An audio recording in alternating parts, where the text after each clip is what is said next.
The CVW wireless system might be one of the most advanced in the market. Check it out. This is a CineD Gear News video supported by B&H and CVP. Hi guys, I'm Johnny from CineD and I'm here with Richard from CVW. Richard, how are you? Yeah, I'm good. I'm very glad to be in AB again after the pandemic for 3 years. It's really great to see so many people around. Happy people, I would say. Yeah.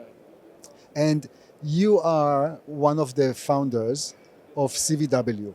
Yes. So for our audience who are not familiar with the company, please tell me a little bit what CVW actually do. Actually, CVW is established in 2010.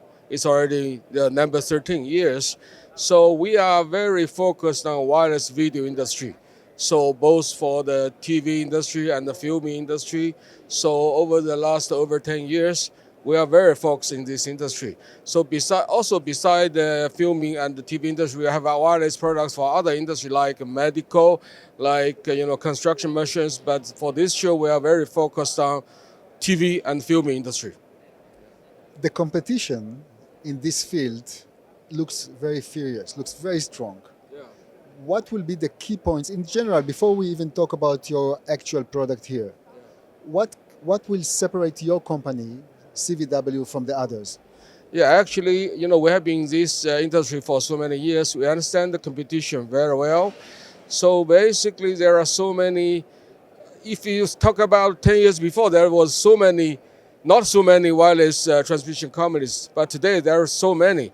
So the competition is in both low-end market and high-end market. So today, CVW is mostly focused on high-end market. And actually, in the technical side, there are many other solutions for wireless video transmission. For example, IP-based, not IP-based. But what we believe is the future of the video world will be IP-based. So you will be, because all the post-production equipment, processes, even the cloud service must rely on the IP connection. So this is why we already moved all our products to IP-based solution. This is we believe, is the industrial trend. Yeah. Let's talk specifically about that transmitter, which is a 4K transmitter. Yeah. What is the name of the transmitter itself? It's Aurora. Aurora. Aurora. Wow, yes. that sounds really nice. What is the uniqueness of this specific one? So actually, you can see other 4K wireless transmission devices in the market already in the last few years.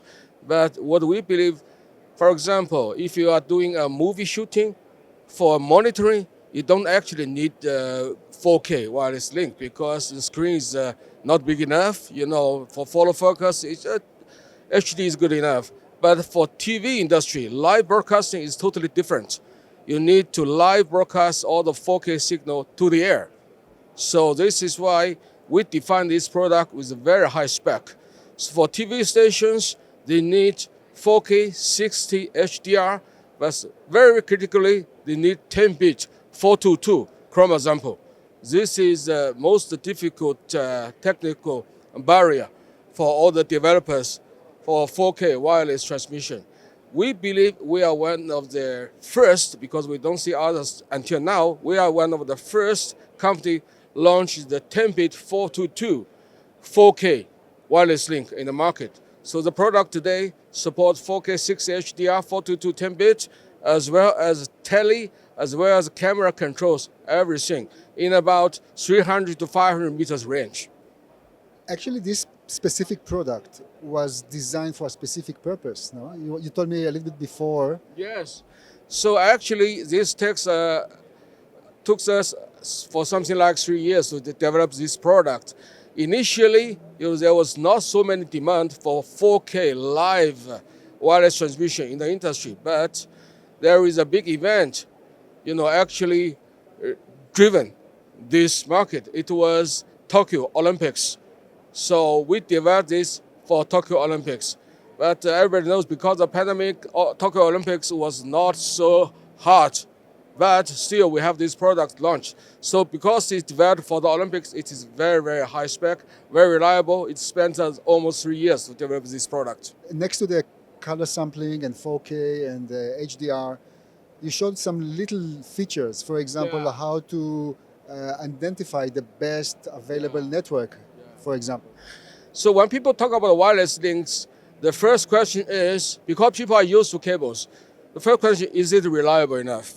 So first of all, today almost all wireless link in the market is reliable. But in some critical environment, like in this show, you just don't know what is the best channel for you because almost all the channels are occupied. So you need a special tool to find out the best channel to use. But you cannot get to know with your eyes. You cannot carry a spectrum analyzer to discover it. So we have integrated a good feature in this device. You can choose in the menu to scan the air, to scan the channel, to find the best channels available in the air. This is one of the big features. It gives you more confidence when you use in a crowded environment. Next to this specific feature, is there anything else, technically speaking, which is making it very unique?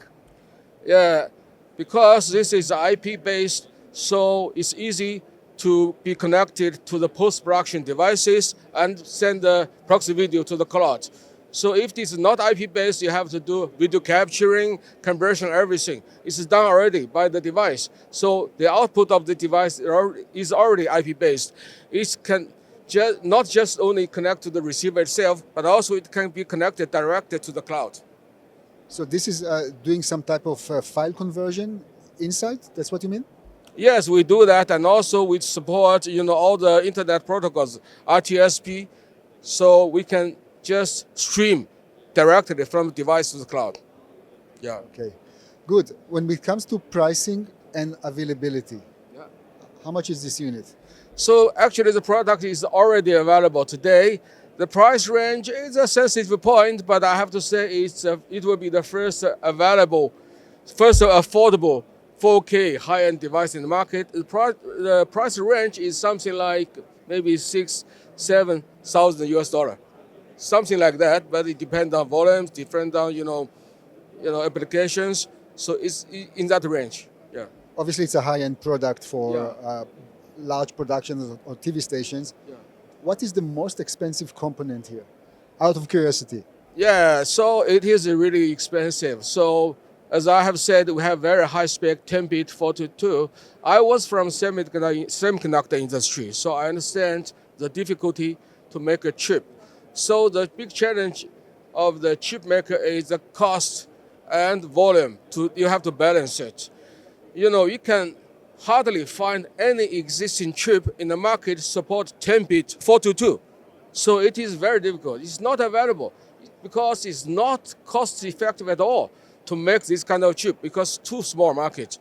So this product is totally based on FPGA. So it's programmable. So this is why the cost is relatively high. So you cannot use the existing chip to make this. Yeah. Good.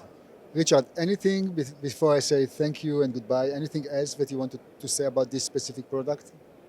Yes, first of all, I'm very happy to have this opportunity to introduce this market in the channel. And, if somebody really like it, we can offer you opportunity to do live test, whatever you want. And by the way, we understand that in the market, there's also need for mid-end and low-end 4K. So we will soon launch our next generation 4K. Will be similar range, similar latency performance, but it will be 8-bit, which will be much, much lower price. We understand in many cases it's not a TV station. You don't need 10-bit 422. So we will provide next generation, which is 8-bit 420. So it will be much more friendly price. Very nice, very good to hear. One last question, the latency of this device. So latency is a very critical parameter in this industry. So this is, I have to say, this is based on H.265 HEVC, but we reduce the latency to less than 50 milliseconds, which is very minimum. Yeah. Richard, thank you very much. Very nice talking to you. Very welcome, and thank you very much for providing me the opportunity. Yeah. Thank you. Guys, thank you very much for watching, and please don't forget to subscribe to our YouTube channel. Thank you.